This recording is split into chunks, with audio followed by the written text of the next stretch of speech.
Good morning, Azeroth. Good morning, Azeroth. This is Neall, your friendly warrior tank from Medivh, and this is Good Morning Azeroth for Wednesday, the 9th of August, 2017. Neall's attempt to bring the news from all around the World of Warcraft. And today's top story, it's a new weekend. Wow, it's a new weekend. Wow, what's going on this weekend? Wow. New events including Tomb of Sargeras, LFR Wing 4, your Mythic Plus affixes, your PvP Brawl, your World Boss, your bonus event, Archaeology, and what's going on the rest of this week. What to do this week. First up, Tomb of Sargeras, LFR Wing 4 is open. The final wing of Tomb of Sargeras unlocks Tuesday. The wing includes the final boss kill, Jaden. Wowhead has a guide. This wing will award higher item level loot than the other wings, 895 loot compared to the 885 that drops from the rest of the instance on LFR. At least that's the base level. All players will be able to receive higher item level relics and the popular trinket, the Spectre of Betrayal. Check out Wowhead's loot guide. Mythic Plus affixes this week. This week's Mythic Plus affixes are Bolstering, Skittish, and Fortified. So Bolstering is your, when a non-boss enemy dies, its death cry empowers nearby allies, increasing their maximum health and damage by 20%. Single I think you want to spread them out, spread them out, spread them out. Kiting and single targeting. Skittish, enemies pay far less attention. Threat generated by tanks. So they're bolstering and skittish, and they're fortified. Non-boss enemies, 20% more health and inflict up to 30% more damage. Oh, that sounds fun. Bolstering, skittish, fortified. Your affixes this week. Next week you'll have Teeming, more trash, Necrotic. They do Stacking Blight that inflicts damage over time, and Tyrannical, where your bosses are buffed. Those are your Mythic Plus affixes this week. You've got a PvP Brawl this week. You get PvP Brawls every other week, I believe, is the way that these are working. Gravity Lapse this week. It's the PvP Brawl. The Brawl will be active for 1 week. The objectives are the same as the regular Eye of the Storm, but players will be periodically shot up into the air due to a gravity lapse. So it's a new mechanic in that Eye of the Storm battleground. The reward for winning is 300 honor, and your soldiers' esteem. Participating in 3 brawls for something different rewards a Brawler's Footlocker. Interesting stuff there. I still haven't done a lot of PvP. Haven't done, other than Warden Towers. Need to step into PvP because I need PvP achievements and I need prestige for pets and toys. Come on, Neall, go do some PvP. Do you even PvP, bro? Your world boss this week is Kalamir. Kalamir is your world boss. Rip Fury Warriors and Nithog. I don't know where Nithog is. If you're after artifact appearances that drop from world bosses, remember that the Fury Warrior components and the enhancement Shaman appearances can be found from Trial of Valor bosses and a hotfix. Yeah, whatever. My Horde Warrior keeps killing Odin. Nothing. Sorry about that. Obviously done LFR and normal last week. Nothing. Sorry about that. Kalamir drops 860 eye level feet, neck, fire relic, and a ring. It's required for Calamitous Intent and counts towards credit towards Unleashed Monstrosities. That unlocks one of the skins on one of your artifacts. If you've been doing them regularly, you should have already unlocked Unleashed Monstrosities. You must have unlocked the base Valoris appearance to Improving on History first, which is finally available. This week your bonus event is Battlegrounds. Your bonus event, Battlegrounds. They have guides. Wowhead has guides on most battlegrounds: Twin Peaks, Altric Valley, Eye of the Storm, Battle for Ganaeus or Wrathy Basin, Morsal Gulch. You can queue with up to 5 party members or by yourself and be matched with others. Your PvP ratings are not affected by wins and losses. In regular battlegrounds, as opposed to rated battlegrounds, you can start doing battlegrounds at level 10. The new bracket every 10 levels. It's battleground bonus a week. You need to prestige up, and you should pick up the weekly bonus event quest from Archmage Tymir to acquire Glory of the Melee and a Badge of Honor. 5 marks of honor. To do this quest, you must win 4 battlegrounds. Archaeology quest. It's the second week of the 2-week period, so that means your archaeology reward for this week, Purple Hills of Macquarie, which is artifact power. I need to go do some archaeology. I still have my last remaining profession achievement is to complete 70 more dig sites in Legion. So I probably need to go do that so that do this week's quest, last week's and this week's quest, so I can get the sweet AP. Completing 8 archaeology quests opens up an artifact hint this side up. Cosimoth is dropping the mount this week, so if you are attuned to Cosimoth and don't have the mount, go get your mount. If we look at the Broken Shore, we can see which buildings are up. Broken Shore, your command center destroyed, Nether Disruptor almost complete, Mage Tower under construction. So you should see the Nether Disruptor probably by the time this video is up, and the Mage Tower soon after. That's what's going on there. And seems like I wanted to say something else. Perhaps. Oh, they did have a Q&A. Q&A with Lore and Ian Hazakostas this week. Watcher. If you have not watched the video on demand for that, you can go to the Warcraft Twitch stream, twitch.tv/Warcraft. I believe it's also up on their YouTube channel.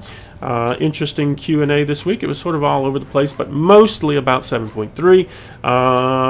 Big highlights, I would say, are in 7.3, which is coming soon. Because they have announced that the PvP season is ending soon. 7.1, 7.2, and I believe 7.3 are going to coincide with the end of PvP seasons and beginning of the next. All PvP seasons, this expansion, have coincided with those big patches, and they were one day. So, you know, one day season ended, the next day season opened, so during one maintenance period. So 7.3 coming soon. 7.3, we're going to Argus, which is up there in the sky behind me, in front of me, whichever way you want to look at it, and should be coming soon. The story is going to unlock over 3 weeks. So week 1, I believe we unlock one of the 3 zones, 1 or 2 of the 3 zones, and unlock the world quest in those zones. Week 2, we either open up zone 2 or zone 3, one more of the new zones in the world quest in that area. I think it's 2 zones and those world quests, and 1 zone and those world quests, and then week 3 is the Netherlight Crucible, the Netherlight Crucible, which is going to allow you to start empowering relics. Also, you're going to get Artifact Knowledge 41 the first day of week 1. You're going to Artifact Knowledge 42 the first day of week 2, 43 the first day of week 3. On all the alts, all the tunes, all the things, you don't have to put in orders or anything. It's just going to be automatic. So Netherlight Crucible, big thing, which means artifact power is another big thing for 7.3. You need to get to somewhere around 75 artifact traits to be able to unlock all of the potential of all of the relics. Each of the relics will have additional things that they can grant you once you've reached certain artifact powers on your weapon. The first thing that you unlock is a +5 to the eye level of your weapon. So you have 3 relics. That means you can get, I guess, +15 on the weapon. Since you get 1 for every relic. The second thing that you get is a choice between 2 empowerments to the weapon. It's not something that's already on the weapon, not a trait that you're already picking up. It's something new and different that the relic could give you, a choice between 2. And then finally, there's a row of 3. You can choose between 1 of 3 additional relic empowerments to one of the traits on your weapon once you have unlocked them all. Again, based on the artifact traits on the weapon. Somewhere around 75, you've opened up all the things. Right now, I'm at 61, I think, on my warrior. So 14 levels to go to unlock all of the things. Do keep in mind, we're still a few weeks away from 7.3, and Artifact Knowledge 41, 42, and 43 are going to dramatically increase the amount of artifact power that you're going to pick up. So I don't think it's going to be that difficult to get to 75, especially once 7.3 hits. One of the things that they did say is you won't be able to double up the same trait Players have not really known this. Maybe they suspected it, but Ian sort of clarified. Basically, every relic in the game could point to one of 9 traits for your weapon and empower that. But to make it available to all the players who might use, say, a holy relic, for instance, wherever the holy relic is, it says this is a holy relic and it is empowering trait number 3, for example. And then for different classes, different specs, trait number 3 would be something different. When we get these empowered relics, you will not be able to double up the same trait. So the trait you got at first and then the 3 at the bottom will not be the same. What will happen is you will have the choice, basically, for 3 of the 8 other traits that you might get on that weapon. It's going to be random. The 3 that you might pick from is RNG based, so a little weird, but you shouldn't get double up on bad traits. But it will be something we have to look at, because relics now have this additional layer of use for them. That was really the big stuff, I thought. The big takeaways. 7.3 is coming. We're close. PvP season is ending soon. The 3 weeks to open up the Netherlight Crucible. Again, the raid is not coming in 7.3. It will come in 7.3.5. We're speculating that the end of August is when 7.3 gets here. That August 29th. Because patches have been rolling out 11 weeks apart, and August 29th, I believe, is the 11th week. It could be, because they said PvP season is ending soon, it could be the 22nd or the 29th, I imagine. And then 11 weeks later would put the raid somewhere mid to late October for us. So that's the news. That's the news. Hopefully you found this video helpful. If you did, go ahead and like and share the video. If you didn't find it helpful, go ahead and downvote the crap out of it. That's the way that works.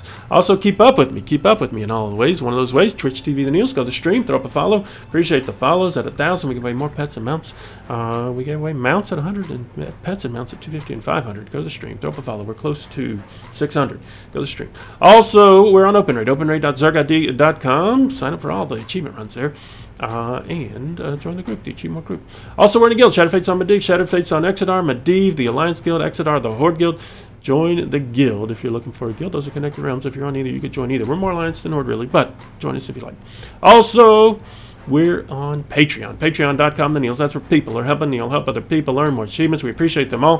For as little as $2 a month, you get thanked every time we do a run or a program, thanks to the patrons. They make this possible. Ragnava, Zuki, and the Random One, Avalatus, Neal, Adafluzzi, Tindermova, Ocean Captain, Sinner, Audra, Belwhip, and Lunissa, Carl, Lucky B, Darla, Psycha, Mystery Patron, that could be you, Vinland, Alice, Kakarot, Actor Sanctum, Misery, Cordis, Shigan, Ventheri, Equins, Ucha, Moransha, Petsy, the Beer Guy, Lean Beef, Coconutty, Chorfi, Azareya, Noziche, Divad, Shimei, Foggle, Dalthanor, Tiger Song, Leia, Kluk Dog, Mystery Patron, that could be you, Hoof, Kami, Exafini, a new patron, Javelina, Mystical, Aramava, Zoo, and Lymphless, they're all helping Neal help other people earn more achievements. We appreciate them all.